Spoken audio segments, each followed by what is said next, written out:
Mais comment une simple étoile de métal aurait-elle pu changer le destin de Christian Dior? Je m'appelle Mathilda, je suis passionnée de mode et aujourd'hui je t'emmène dans les dessous de la maison de Christian Dior. Dior, c'était un homme qui était profondément superstitieux.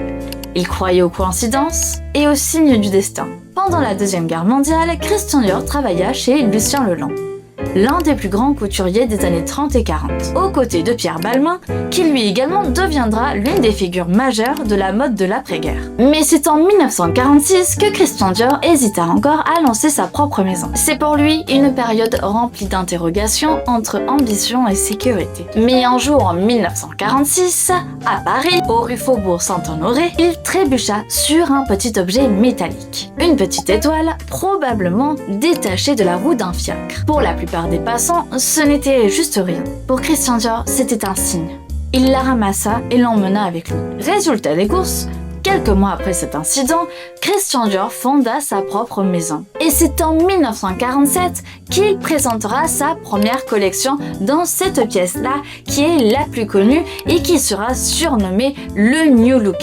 Une silhouette élancée qui redonnera aux femmes le goût du rêve.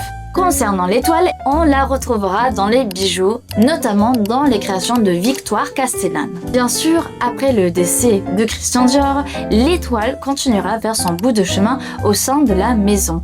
On la retrouvera sous différentes formes, que ce soit grâce à John Galliano ou à Maria Grazia Chiuri. Elle apparaît aussi en haute couture, brodée dans certains looks, de manière presque invisible ou en décoration discrète lors des défilés. Une certaine manière de pouvoir lui rendre hommage. Et finalement, l'étoile continuera à traverser l'histoire de la maison comme un fil invisible.